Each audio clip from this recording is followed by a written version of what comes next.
Les gars, bienvenue dans ce débrief aujourd'hui. Je le dis depuis le début, tout le monde veut parler de la France, tout le monde veut parler de l'Espagne, tout le monde veut parler de l'Allemagne, mais tout le monde oublie les Pays-Bas. Les gars, les Pays-Bas, c'est fort. Les gars, les Pays-Bas, c'est puissant.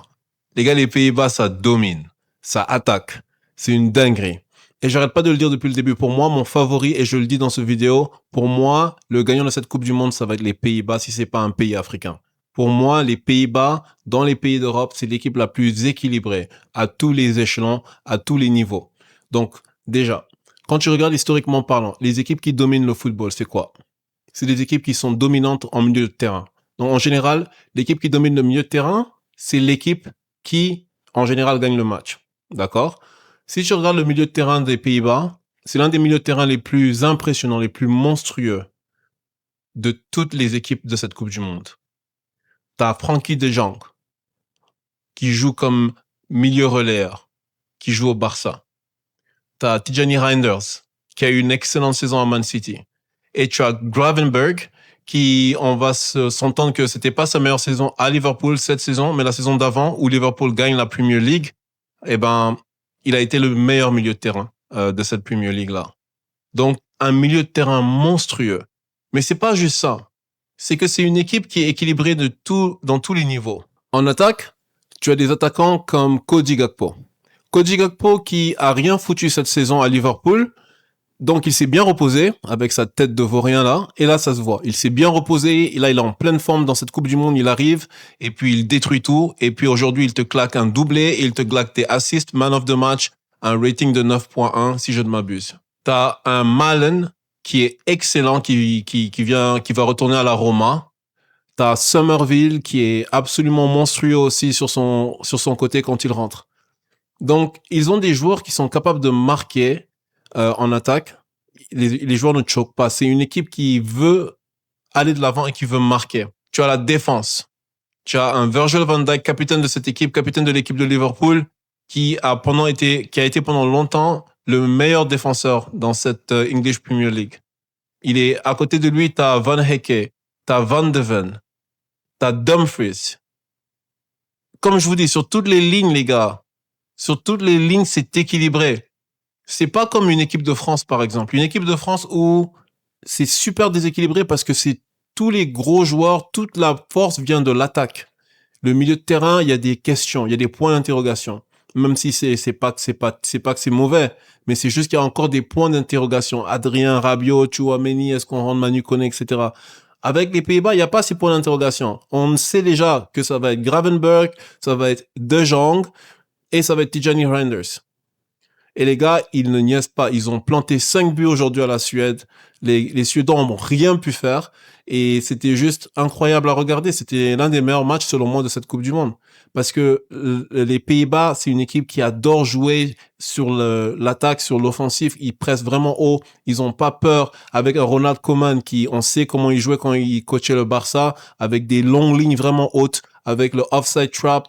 Donc, les gars, ils ont aucunement le stress en arrière parce qu'ils savent qu'ils ont des défenseurs qui sont capables de courir et de revenir sur les contre-attaques de l'équipe adverse et qui comprennent aussi le style de jeu du offside trap. T'as un Van Dijk qui a joué sous Klopp pendant de longues années, qui jouait avec ce style de jeu-là aussi. Donc, les gars se connaissent. Ils savent exactement le style de jeu que Coman veut instaurer et c'est ce qu'ils ont fait aujourd'hui contre la Suède. Cette Suède qui arrive sur une victoire contre la Tunisie, je pense qu'ils ont gagné 6-1 ou 5-1, je me rappelle plus, mais avec un rating quand même élevé sur ce match. Tu te dis, OK, ça va être un match quand même serré. Oui, moi je voyais que les Pays-Bas allaient gagner, mais je ne voyais pas un 5-1, moi je voyais plutôt un 2-1, peut-être un 3-1 gros maximum. Mais les Suédois qui arrivaient sur cette victoire-là, et ils étaient en pleine forme eux aussi, et ils se sont fait laminer aujourd'hui. Ils ont même pas eu leur part du gâteau. À part le but de Elanga là sur la contre-attaque vite là, ils ont eu aucune part du gâteau. Et c'est ça que j'ai pas compris non plus avec le coach de la Suède. Je veux dire Graham Potter. Tu vois que ça fonctionne pas là avec tes deux attaquants. T'as Gyökeres et t'as Isaac. Tu vois que ça fonctionne pas. Gyökeres, tu le mets comme attaquant de pointe alors que le mec à Arsenal, il joue à ce poste-là, il fout rien de bon. On l'a vu en Premier League. Arsenal, ils ont pas marqué à travers Gyökeres. Tous leurs buts venaient de corner. Et ça, tout le monde le sait. Donc, quand tu vois que ça marche pas, il faut que tu commences à changer les choses. Il y avait Isaac qui jouait qui était un peu plus sur le côté et qui qui servait, qui était là pour servir Gyökeres. Pourquoi ne pas essayer l'inverse? Pourquoi ne pas essayer Gyökeres qui sert Isaac, qui va jouer en pointe en tant que numéro 9, comme il jouait quand il était à, comment ça s'appelle déjà, Newcastle. Là, c'est son poste de prédilection. Le gars, il t'a sorti des grosses claquettes, là, il t'a sorti des gros buts. Le gars, il revient en forme, même s'il était blessé toute la saison. Tu vois qu'il reprend de la forme, donc faut lui faire confiance. Gyökeres nous a montré que c'est pas un attaquant de pointe sur qui tu peux compter. Il a eu 5 tirs aujourd'hui, je pense, et je pense qu'il y en a 4 qui étaient en target, et 0 but. C'est pas un finisseur de qualité. Tu vois, il a fait la Ligue portugaise, il a joué dans la Ligue portugaise, là-dedans, il était super bon parce que je veux pas manquer de respect à la Ligue portugaise, c'est pas du tout la même chose que les grosses ligues européennes. Il est arrivé en Angleterre, il fait la saison qu'il fait, l'Arsenal gagne la Ligue, mais tous les buts de Arsenal viennent soit de coups de pied arrêtés, soit de corner. Ils viennent pas de buts de Gyökeres. Et là, ils sont même en train de penser à faire un swap pour aller le vendre, pour aller chercher un Alvarez ou un autre attaquant parce qu'ils sont pas satisfaits de ses performances. Donc, Graham Potter, tu sais ça, toi. Alors pourquoi tu joues ce mec-là en avant de Isaac? Je comprends pas. Je comprends pas. Il faut changer les choses quand ça fonctionne pas. Je pense que la Suède aurait pu aspirer à peut-être marquer plus qu'un but aujourd'hui. Ils auraient pu aller chercher un deuxième, peut-être même un troisième, si Graham Potter était pas aussi têtu dans sa stratégie. Et puis après, t'as les gars sur les côtés, là, c'est quoi leur nom? Bernardsson et Goodmanson, mais ça rigole. Les buts des Pays-Bas, ils viennent de ces côtés-là. Ces deux gars-là, ils sont inexistants. Le premier but, il vient de... Ouais, donc t'as Cody Gakpo qui va sur son côté gauche, qui centre, et Broby qui, tranquille, il la met sur la position axiale. Mais le débordement de Cody Gakpo, il aurait dû être arrêté par Bernardsson. Il aurait dû être arrêté par Bernardsson. Mais le mec, il se laisse manger. Et le deuxième but, même chose. Et cette fois-ci, c'est Goodmanson de l'autre côté qui se fait avoir. Et ensuite, la balle, je sais même pas comment c'est rentré cette balle. En fait, c'était un genre de centre qui a été dévié. Et c'est le deuxième but pour Broby. Donc aujourd'hui, il y a eu un manque de sérieux au niveau de la défense de cette Suède-là. Ils se sont fait vraiment avoir, ils se sont fait ramasser. Mais encore une fois, on revient sur ce que je disais au début, c'est que les Pays-Bas, selon moi, c'est l'équipe la plus équilibrée européenne en ce moment. Et ce que j'aime, c'est que les gens ne s'en rendent pas compte. Les gens ne les voient pas arriver. Et c'est toujours comme ça. Les Pays-Bas ont jamais gagné de Coupe du Monde, les gars. Faut pas penser juste à l'Angleterre. Alors, en ce moment, tout le monde me casse les oreilles. Ouais, c'est l'Angleterre, l'Angleterre. Non, les Pays-Bas n'ont jamais gagné. Et si vous regardez la Coupe du Monde dernière, ils sont allés en demi-finale, si je ne m'abuse. Hein. Je pense que c'est demi-finale, oui, contre l'Argentine. Et ils perdaient 2-0. Ils reviennent 2-2 à la dernière minute du match et ça va en penalty et ils perdent en penalty. Si je ne me trompe pas, hein, c'est ce que je me rappelle, là, je parle que de mémoire.